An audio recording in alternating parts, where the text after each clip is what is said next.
If you've been attending services for the past 2 months, you know that our topic has been spiritual mind treatment. And I've been describing spiritual mind treatment as a form of positively framed meditation that has quite a lot in common with prayer, but also has some significant differences. Now, if you're just joining us, or if you want to catch up, we've got free content on our website where you can review all the past messages of this month and the previous month.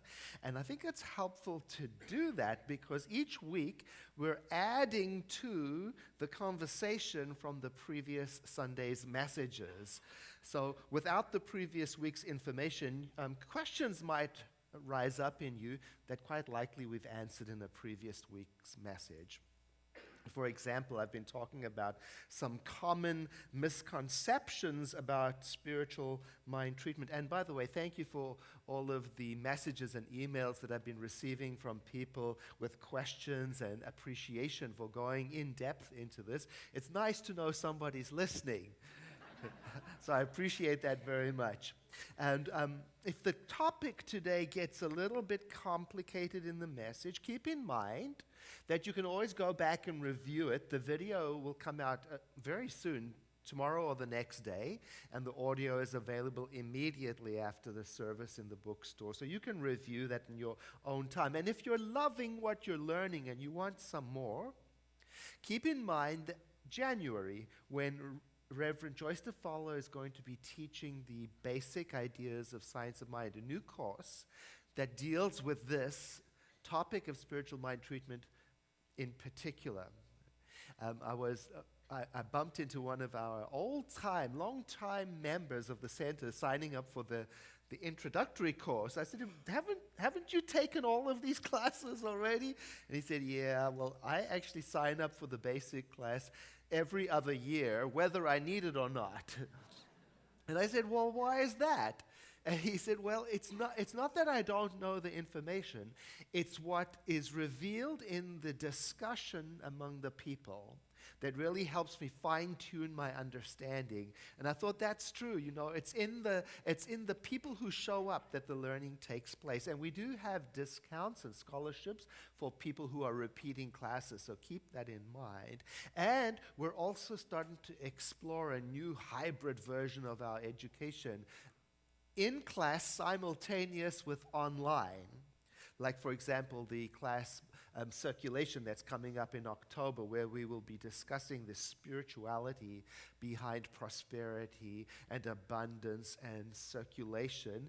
And the goal for it being online is so that people beyond our city and beyond our county, and also our radio listening audience, can join us from the comfort of their homes, you too if you desire, and really feel the excitement that we feel when we're studying spiritual principles. Now, last time I was with you, I ended with a cliffhanger. Now, let me explain how we got there. You see, we'd been talking about spiritual mind treatment and how spiritual mind treatment is very important to this particular tradition, Centers for Spiritual Living. Indeed, it is one of the pillars, one of the 5 pillars of our tradition. It's one of the things we do. That's what we do. If you hang around here long enough, you'll know that's what we do. In fact, I would say spiritual mind treatment becomes, if you call yourself a religious scientist, it becomes your first response to life's issues. It's how we make sense of this world. It's what we do. It's our thing. That's our thing. If you think Centers for Spiritual Living, one of the things that should come into your awareness is spiritual mind treatment. We also talked about how it's a system that anyone can learn. In other words, it's not reserved for the clergy or the enlightened or the special few who have spiritual power. No, indeed, I would say that our goal in spiritual education is to teach everyone to do their own spiritual mind treatment for themselves. Indeed, we should not think that someone else's spiritual mind treatment is more powerful than our own. We also mentioned how important it is to not get all tripped up on the steps, the form of spiritual mind treatment. Look, anything that's worth learning probably needs some patience and some practice. On the other hand, the feeling and the understanding in spiritual mind treatment is far more important than any particular form. It's got to be real for you. It's got to be personal. You've got to understand what it's got to make sense to you in order for it to work. We also talked about how the 5 steps that are in, at least 5 steps, the 5 steps that are in spiritual mind treatment, they represent a logical progression of thought. We really are treating our own mind when we use this form of meditation. We're leading our own thinking from this to this to this until we have a realization. And we talked about how spiritual mind treatment is not something you rush into. It takes preparation. You got to sit down. You got to let go of everything. Let your thoughts settle down. Breathe before you start. And then when you're done, you don't just get up and run into the world. No, you sit there. You know, like when you open a good, expensive bottle of red wine, you don't just drink it right away. You let it breathe. So there's a mindfulness and a spaciousness in doing spiritual mind treatment. And then the cliffhanger came. I asked the question, what exactly are you praying or treating about? In other words, what's the purpose of your spiritual mind treatment? Because the outcome you have in mind is going to influence the words and the feeling of your spiritual mind treatment. Now, don't you know, I've been waiting several weeks before dealing with this question, what is the purpose of your spiritual mind treatment? Because I wanted to make sure we're all on the same page and we all understand that the whole treatment is important. Not just the part where you get what you want. You know, where you get what the goal is. Because, you know, that's the part people want to go straight to. I want to go directly to that. I want this, I want that, I want this. You know, the goal, the outcome, the purpose. That's the part that gets all the attention. And yes, it is important to know what the purpose is, but no more important than any other part of the spiritual mind treatment. The whole treatment is an organic process. It's made up of equally important parts. So let's have a look at that. Now, you ought to know this phrase by heart by now. You've got to take time every day, twice a day, to settle down, to sit, and to let go of everything. Oh, that's very important. Oh, it's so important to get that right. I would say that the rest of the spiritual mind treatment depends on that. You know, if you don't get that right, then you take the anxiety and the worry into the treatment. Oh no, you have to sit down for a moment. I can't just jump right in and start telling the universe what I want. I mean, I suppose you can. It's just rude.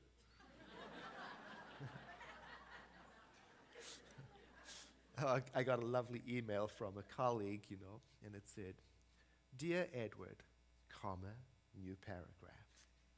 How are you? Question mark." I went, oh my gosh, she realizes I'm another human being. Because sometimes, you know, you open the emails right to the business. You know, if you don't do your treatment like that. You got to get that part right. And then you begin to fill your mind with thoughts about the divine. Oh, this is very important. You've got to get that right. You have got to get that right with you. You've got to know what you're dealing with. And you've got to believe what you're saying. You've got to feel it. I would say you can't go on to the next part until you get this right for you. So take your time. Think about God. You know, you're thinking about the infinite, so you've got infinity. Don't rush.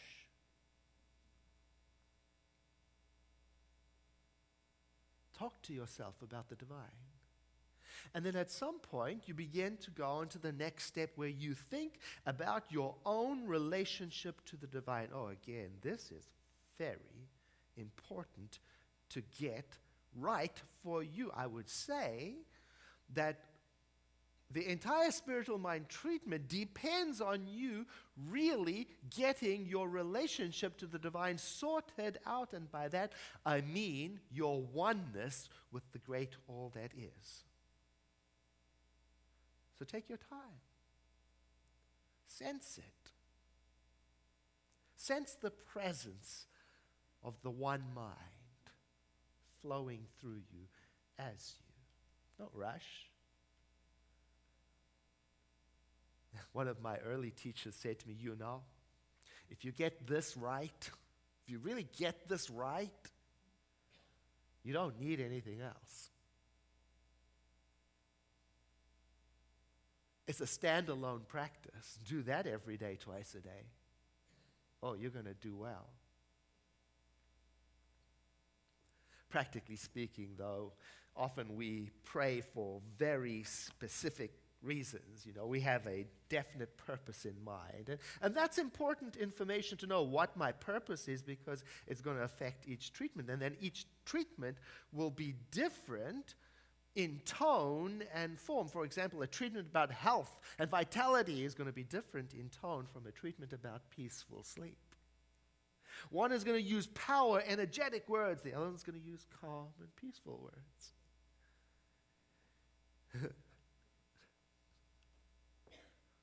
Oh, it's so good. I mean, think about it like this. You're going on an outing. So you prepare yourself based on what kind of outing it is. Now, if you're going to the beach to swim, you prepare one way. You pack certain things. If you're going to go to the plaza to shop, you pack different things. You know? Going to a lecture at college, it's got one mood. Going to a surprise birthday party, it's got a different mood. Now, you can't just have one standard backpack and expect it'll be suitable for every adventure. No. I mean, you're not, as far as I know, you're not going to need the swimsuit to go shopping at the plaza. And so on. And that is how it is with spiritual mind treatment. So we are to get very clear on our destination. What am I treating for? Where am I going with this? What do I want? Because it's going to help me pack the right things in my bag. And by the right things, I mean the right words and the right feelings. So before you even start out the door with spiritual mind treatment, it's very important to get clear in your thinking. What is my intended outcome? So let's use something in your life right now for an example. Think of something that you would like prayer for. It could be something that is stressful right now. Think about a problem maybe in your life that, or just a situation that's challenging you. And take your time. Just think about it. Because I'm going to ask you to call that situation, the problem. And once you've identified it, now we can move on. I'm going to ask you to think about what you want instead of that situation.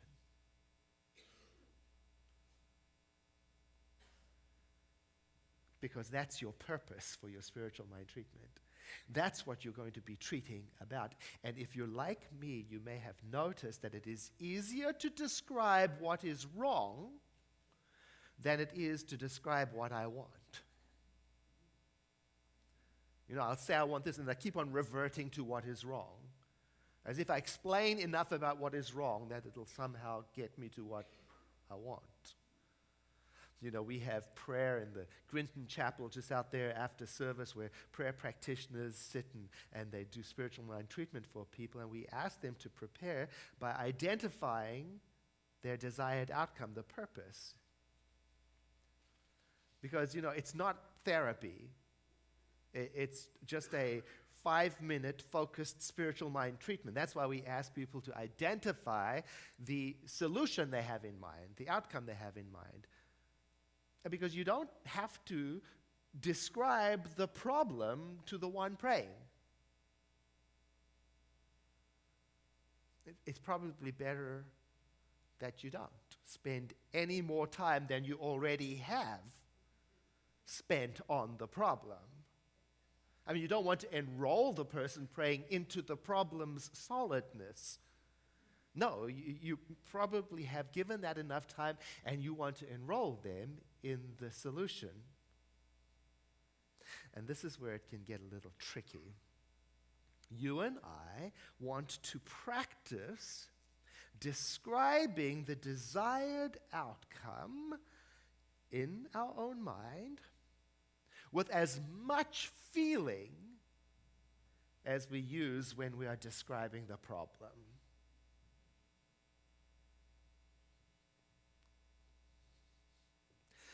So let's go through some examples. We'll use 3 imaginary people and 3 situations maybe you relate to one or 2 of them. Person number 1 says, I'm worried about finances and I don't seem to have enough to make ends meet. That's the situation. Person number 2 says, I feel lonely and I'm ready for companionship, but I don't want to get into the dating process. That's the situation. Person number 3 says, things at home have been tense and our family is not communicating well, and I'm worried about the impact it is having on my kids' progress at school. That's the situation. And then we're going to ask each one of these imaginary people to ask themselves, what do you want instead? And a little pro tip. Be accurate, but also try to be brief. Try to just get to the point. Maybe just a word or a short phrase or a short sentence. For example, I'm worried about finances and I don't seem to have enough to make ends meet.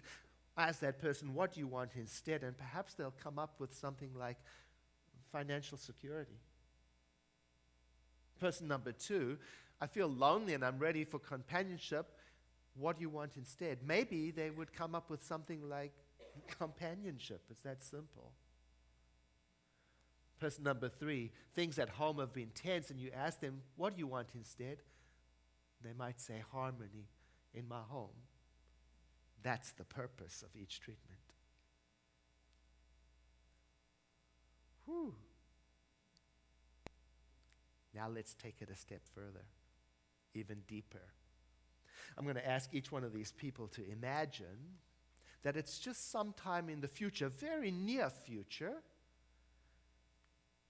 I'm going to ask them to imagine that this has happened, the outcome has taken place. So person number 1 got a job and is now financially secure. Person number 2 got the partner he or she dreamed of and has companionship. Person number 3 is feeling the harmony at home. Things are just moving along beautifully. I'm going to ask each person, imagine yourself in that situation as the person living that out. What would you be feeling? Well, here's some examples of what they might say. Person number 1 might say, well, when I imagine myself having financial security, I feel confident, safe, peaceful. Person number 2 might say, when I imagine myself as having that companionship, the feelings that come up are connectedness, happiness, joyfulness.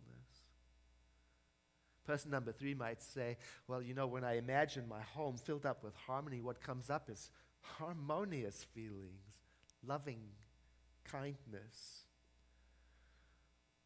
That is how you bring the authentic feeling for your treatment into focus. Now you know what to pack in your bag.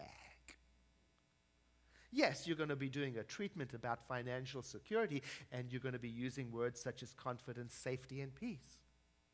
Yes, you're going to be doing a treatment about companionship, and you're going to be using such words as connected, happy, and joyful.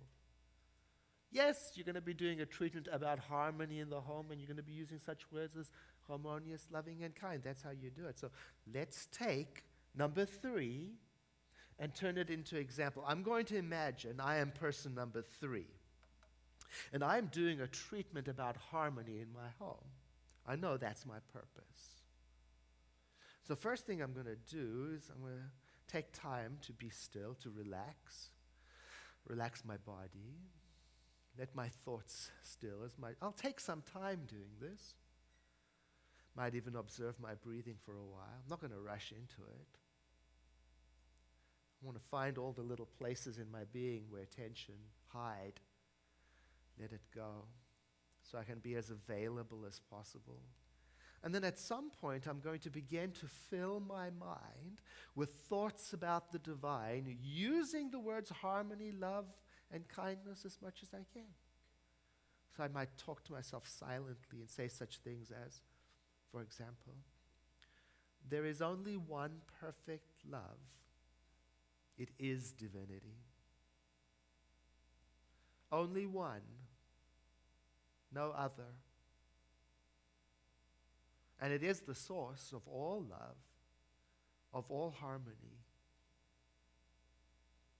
of all kindness. And I'll keep on talking to myself like that until I feel like I've got that down. Then I'm going to begin to think about my relationship to the divine, and I'm going to use the words harmony, love, and kindness as much as I can. I might say, I am made in the image and likeness of the divine. And its presence in me is my ability to love.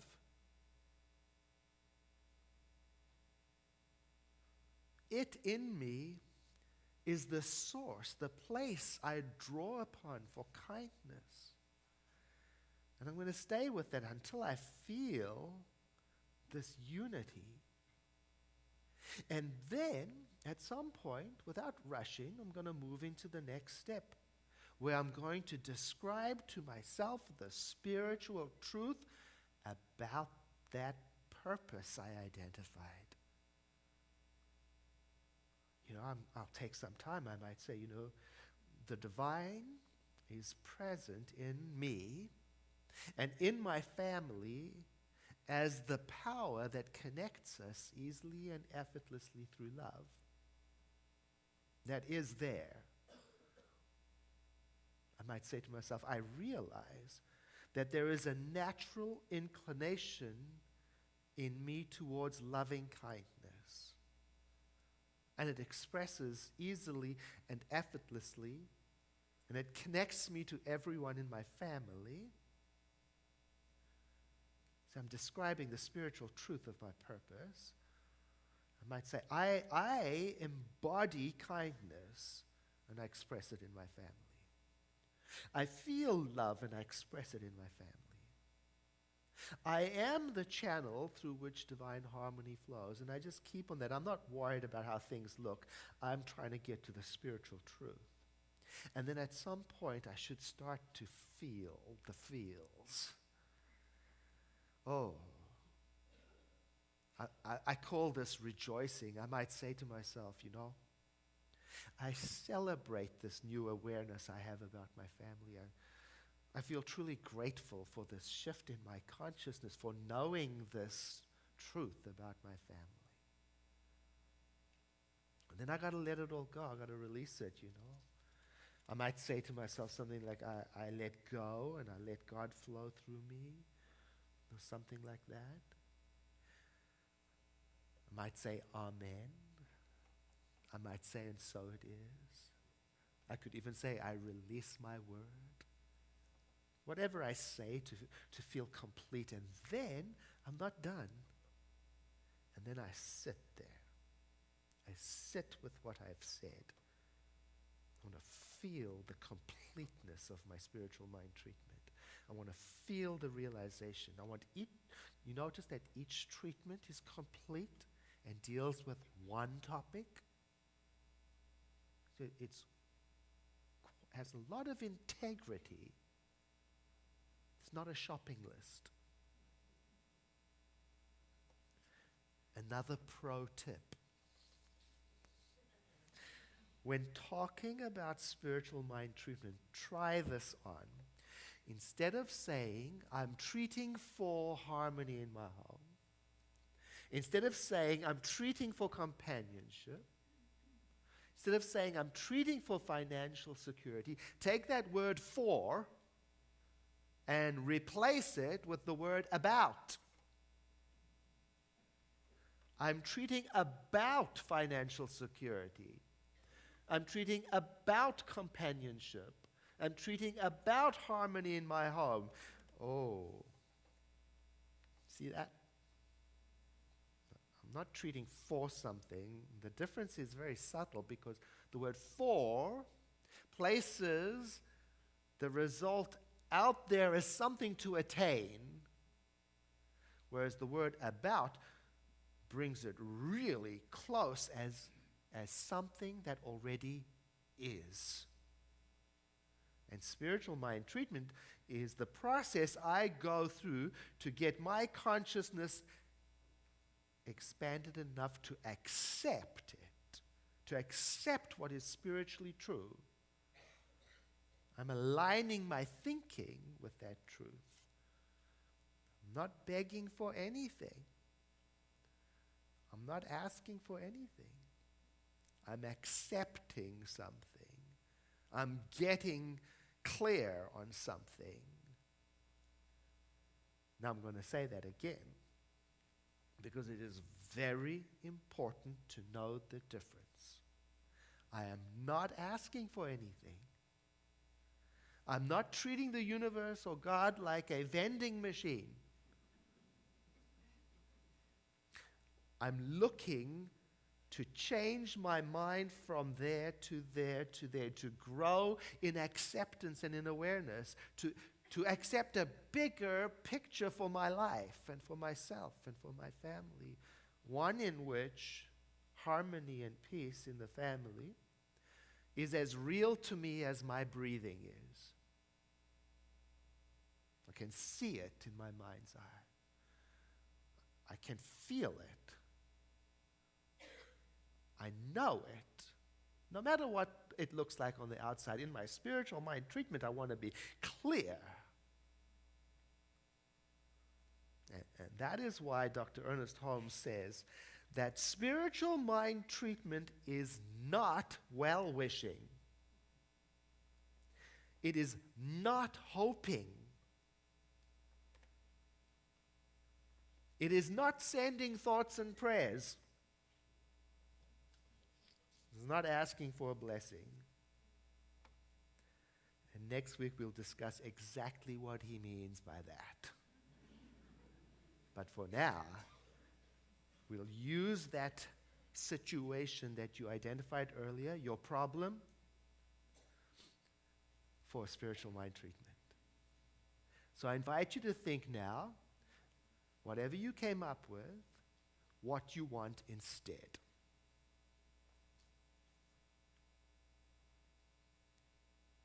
That's your purpose.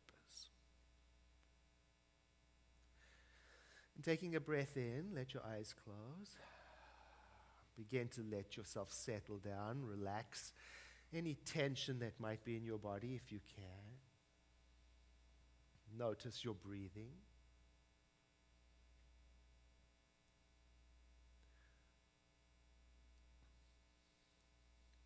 And you might take a little longer on your own, but for this morning, begin to fill your mind with thoughts about the divine in your own words, silently in your own mind. You might be saying something to yourself like, God is the love of all creation. Or you might be saying something like, the mind of creation is everywhere. Each person in their own style. Just take a moment to describe the divine to yourself.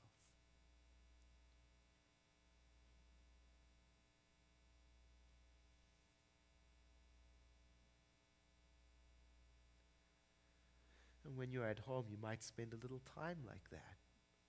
And then eventually you'll move on to thinking about your relationship to the divine. You might be saying something to yourself quite simple as, the love that God is in me as my love. Or if, you might want to say it like, the everywhere presentness of creation means I am in it. It can be very normal and authentic, and you can even edit your own statements in your mind. So take a moment to think about your relationship to the divine.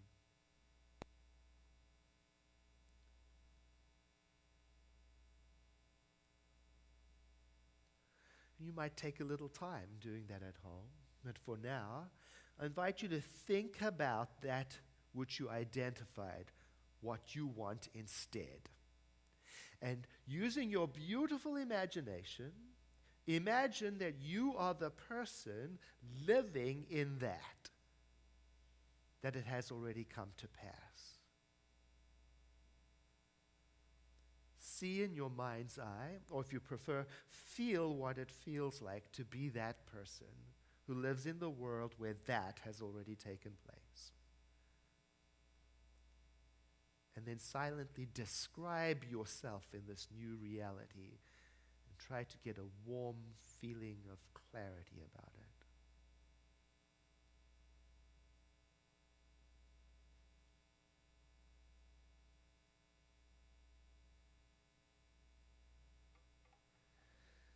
And then we move into the step that I called rejoicing or thanksgiving. Usually the step just emerges by itself as you start to feel the warmth of doing this work. But you can also help it along by saying such things as, I celebrate this awareness.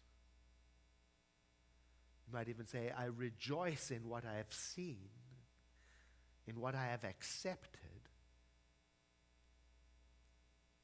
I give thanks for this new awareness, something like that.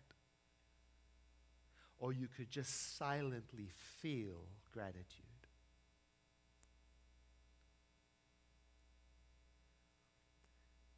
And then there will come the time to let it all go. And you will say something to yourself to indicate that. You might even say, Amen. Or you might say, and so it is. Or you might say, I release this word. Or you might say, I let go and I let God. Or you might say all of those things. And then you sit. And you feel the completeness of your spiritual mind treatment.